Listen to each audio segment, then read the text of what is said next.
by David Erdos with poem 50 from the COVIDIan Age. This second book is 50 poems of life between lockdowns, after the first book of 100 daily poems of life after the first lockdown.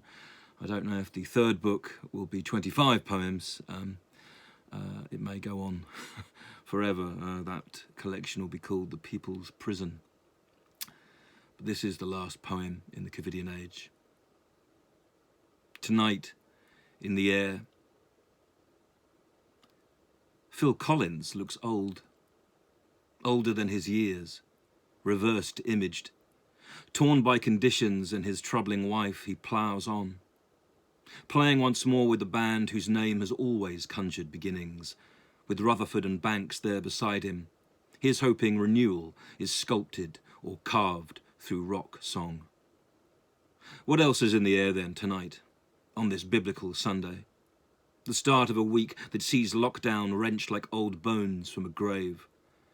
Will we find new ways to be free in this government-defined people's prison? And will Biden's midweek breakfast taste bitter? Or, if he can remember how to discern, become sweet?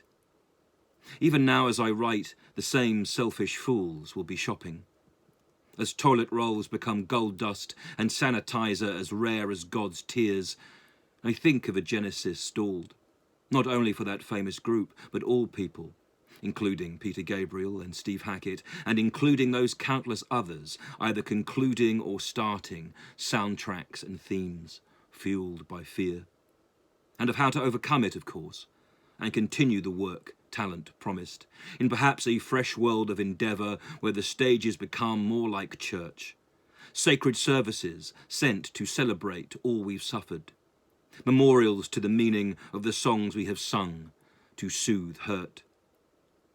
Between lockdowns, I know everyone will have made their own albums, from musicians to poets to friends of all types and stations, making screenshots, no doubt, of Zoom calls.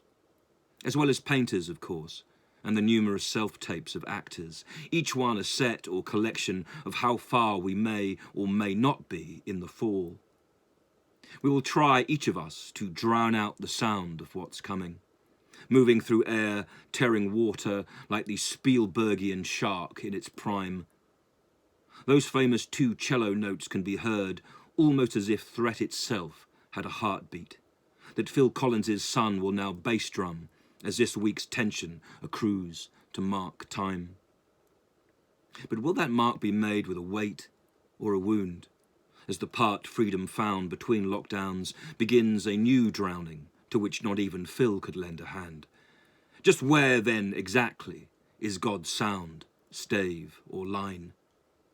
It is in that very tension, I fear, a John Cage kind of silence, in which our imprisonment will be longer than 4 minutes 33. Silence binds, and then sends us back to the book that we always hope may explain things, as well as us in so doing. In this new beginning, it's coming, a story of either stopping or starting, and from out of darkness too. Fate's road sign. David Erdos, November the 1st, 2020.